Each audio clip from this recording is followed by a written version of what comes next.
So let's take a look at a couple of special situations that you might start coming across when we're expanding quadratics like we are here.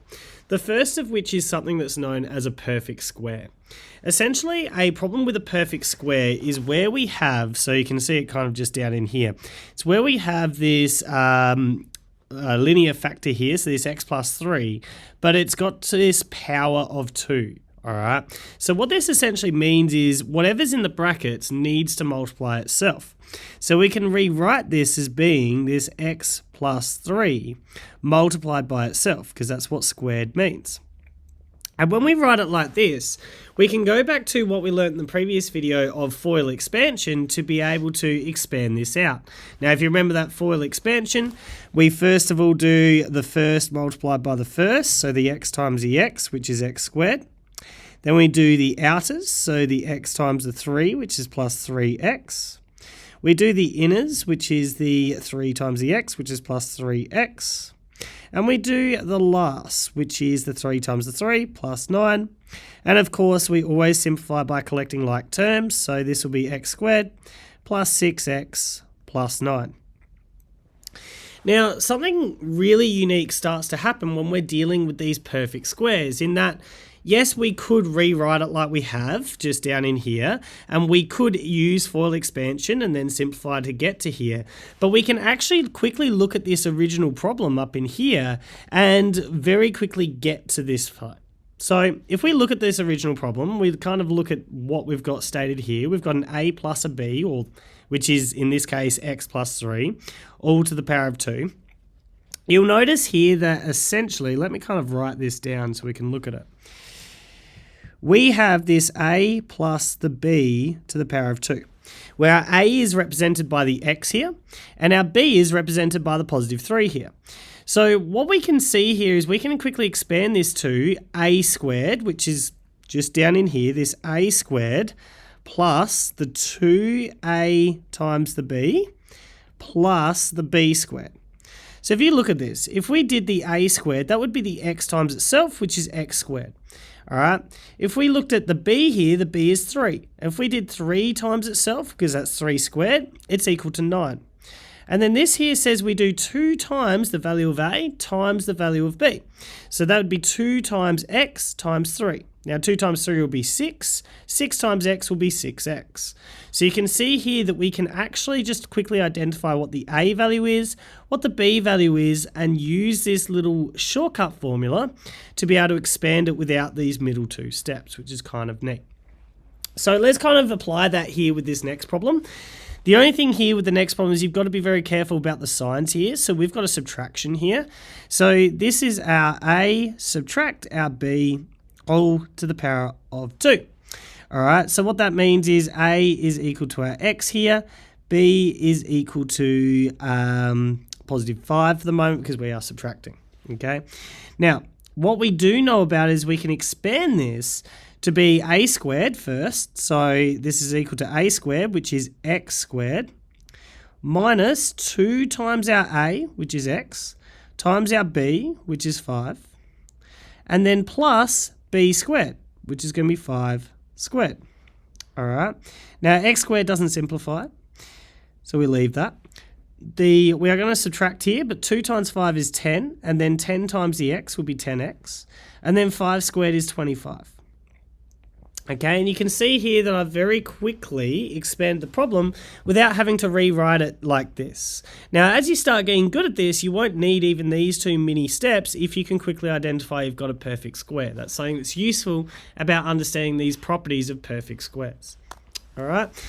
Now, I just want to quickly look at one other situation of the perfect square here. When we've got this a plus the b all squared, so it's back to the first situation we had. All right, our a here is equal to 4x rather than just x. All right, and our b here is equal to 3. We can still apply the same rules. All right, so the first part of it, if we look up here, is it's going to equal a squared. All right, now a squared is going to be this 4x times by itself. So we put it in brackets and we put it to square. All right, then it's going to be plus 2 times a times b. So plus 2 times our a, which is 4x, times our b, which is 3. And then it's going to be plus b squared. So that's going to be plus 3 squared. All right. Now, this is now where we just got to be very careful about how we apply our index laws. So 4 times 4 will be 16. X times x is x squared. So this is 16x squared. Let's multiply all the numbers together here. So it's 2 times 4 is 8. 8 times 3 is 24. So we've got 24x. And then 3 squared is equal to 9. And you can see here that I'm very quickly able to expand this problem without having to use our FOIL method. All right, and that's something that's useful when we can identify we've got the properties of a perfect square. Now, the other unique situation that can sometimes pop up here is when we're dealing with something that's called the difference of two squares. So when you look at the difference between these problems, is when we wrote this out in like kind of its long form, this was the same terms inside the brackets multiplied by the same terms, all right? It's the same thing multiplied by itself. What you're looking at the difference here is the signs, like the a and the b are still the same as each other, but the signs are different. So you can see here we've got x plus 2, but here it's x take 2. All right, you can see here we've got 2x plus 3. Here is 2x take 3. If I start on the left here, and I look at just using our FOIL expansion, okay, we would do our first times the first, which is equal to x squared. We would do the outers, so this would be x times the negative 2, which is negative 2x. We would do the inners, which is 2 times the x, which is plus 2x. And we would do the last, which is going to be positive 2 times negative 2, which is negative 4. All right. When we collect the like terms, there's no other squared, so this is just x squared. Negative 2x plus 2x, they actually cancel each other out here and leaves us with 0x, or 0, so we ignore that. And then we've still got the subtract 4, which doesn't have any other like terms. All right. So essentially what we see is the middle terms cancel each other out. If we apply FOIL expansion to the second problem, we'll actually notice the same thing here. So 2x times 2x is going to be equal to 4x squared.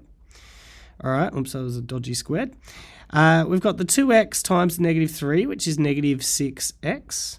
We've got the 3 times the 2x, which is plus 6x. And then we've got the 3 times the negative 3, which is negative 9. And what you're noticing here is these things here are cancelling each other out, as they did before. And this will always occur when we've got a difference of two squares situation. The middle two terms, when we go to expand it with FOIL, all right, will cancel each other out and essentially just leave the first term multiplied by itself with the second term multiplied by itself. So essentially, if you can quickly go back here and identify, oops, let's just quickly change the color for us. All right, quickly identify what our a is equal to, which is 2x here. And what our b is equal to, which is equal to 3 here, we can very quickly multiply this value by itself and get this point here. And we can quickly multiply this value by itself and get this point.